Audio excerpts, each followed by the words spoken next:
Professor Ravikant, आपका बहुत बहुत धन्यवाद। आप भाग के आते हैं और मेरा कार्यक्रम 5 बजे शुरू हो जाता है, आपका वो टाइमिंग होता है। बहुत बहुत धन्यवाद।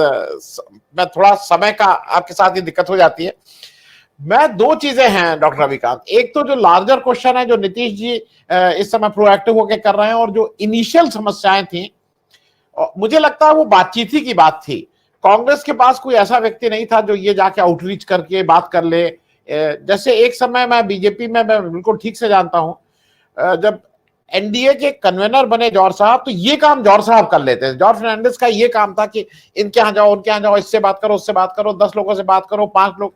तो लोग इंतजार करते हैं, ये तो वो है कि इंतजार करते हैं, मुझसे कहा नहीं, वो देख के मुझे नमस्ते नहीं किए, उन्होंने दोनों हाथ नहीं जोड़े, उन्होंने, ये बहुत छोटा, इसमें बहुत छोटा मन है। आपने भी देखा होगा, ये घर में जैसे हमारे आपके वैसे ही वहां है।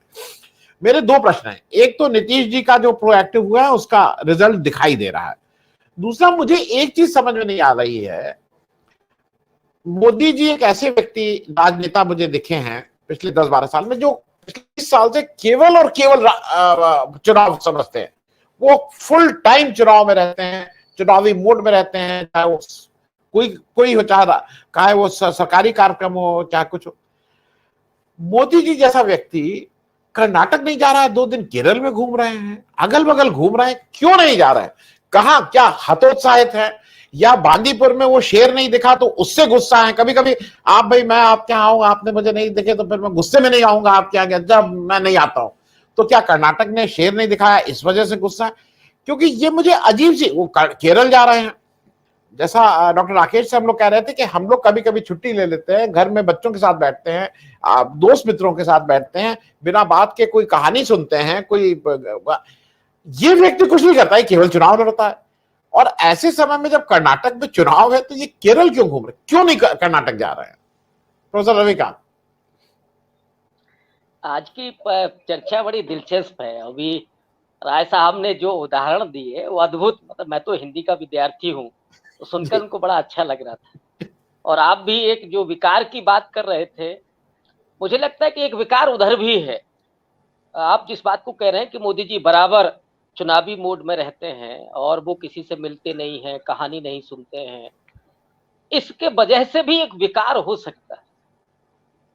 अगर ये होता कि परिवार होता, बच्चे होते, घर में और लोग होते, वो एक माँ थी उनकी जो अब दिवंगत हो गई, तो कभी कभी जाया करते थे, वो कैमरे के साथ जाते थे, माँ से मिलने कोई ऐसे नहीं जाता है।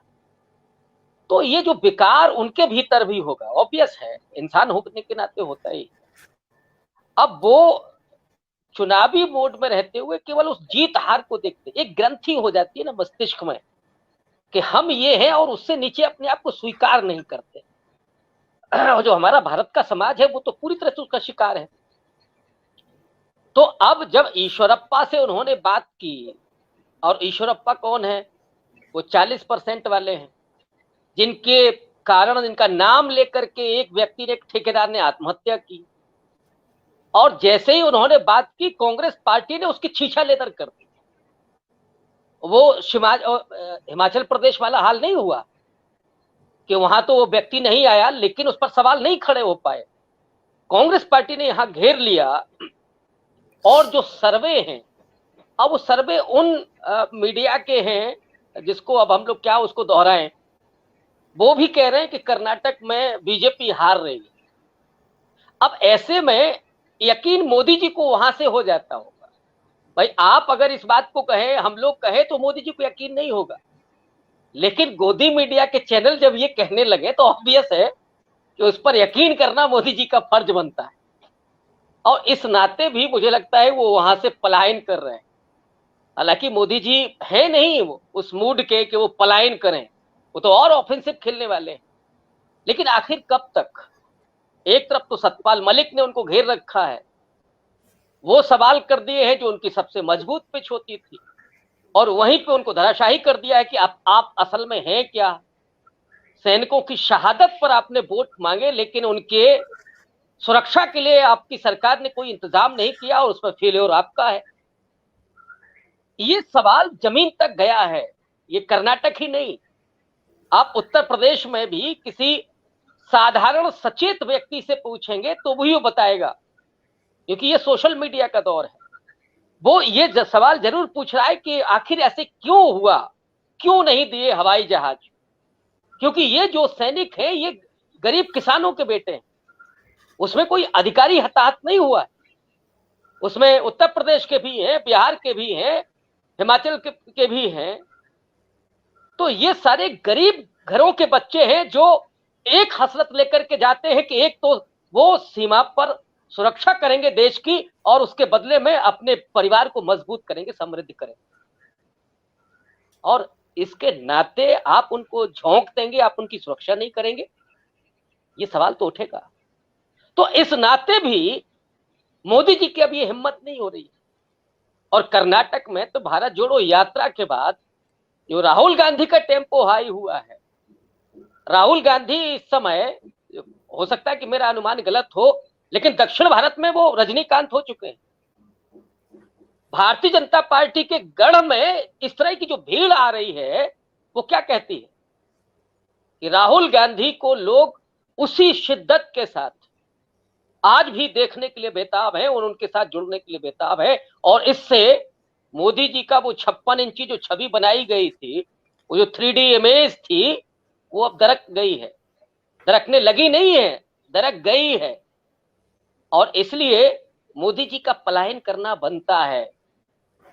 बाकी और जो स्थितियां हैं उसकी तरफ तो राय साहब ने इशारा किया ही कि गरीब हो, मजदूर हो, किसान हो, अरे हालात आप देख लीजिए। इस देश में 29 करोड़ 70 लाख मनरेगा के मजदूर पंजीकृत हैं, तकरीबन 20-30 लोग, और कितने लोगों को रोजगार मिल रहा है। आप कह रहे हैं कि हम 5 किलो राशन दे रहे हैं, आप उनको, उनके स्वाभिमान को छलनी कर रहे हैं, आप मुफ्त दे रहे हैं, छलनी कर रहे हैं स्वाभिमान को। और इस देश का मुझे नहीं लगता है कि नागरिक कोई अपने स्वाभिमान के साथ खिलवाड़ करेगा। बस बात यह है कि ये चीजें वहां तक नहीं पहुंच रही थी, इसलिए उनके सम्मान, उनके स्वाभिमान और उनकी सामाजिक सुरक्षा के साथ लगातार छल, धोखा और कपट मोदी सरकार कर रही है। और पेट किसका भर रही है? उन धन्ना सेठों का जो दुनिया के तीसरे नंबर के अरबपति हो गए थे। उनके एक समधी जी हैं, वो सुना है कि लेकर के भाग गए हैं। और यहां तो एक किसान, शायद खड़गे साहब ने ही एक बयान दिया था अगर मैं दुरुस्त हूं तो, कि एक किसान 1 रुपया लेकर के भी एक बैंक का नहीं फरार हो सकता है, उसकी गर्दन को दबोच लिया जाएगा। इसी कानपुर में, जहां लखनऊ में बैठा हूं, 36 पूंजीपति, क्या वो छोटे व्यवसायियों ने आत्महत्या की नोटबंदी के कारण। ये हालात आपने जो देश के बनाए हैं, उसमें आदमी पूरे तरीके से लस्त पस्त और त्रस्त है, और मोदी जी मस्त है। अब वो कर्नाटक से कन्नी काट रहे हैं क्योंकि वहां अब होने वाली शिकस्त है। मैं भी थोड़ा मूड में आ गया हूं आप लोगों की अच्छी बातें सुन के। डॉक्टर रविकांत, एक इंपॉर्टेंट इशू रह गया था, इसमें मैंने कहा आपसे बात कर लें, क्योंकि नीतीश जी जब आए हैं तो वो उसके सिंबल भी हो सकते हैं। राहुल गांधी ने एक इशू को एड्रेस किया है, लेकिन अभी वो उतना विमर्श में नहीं आया है।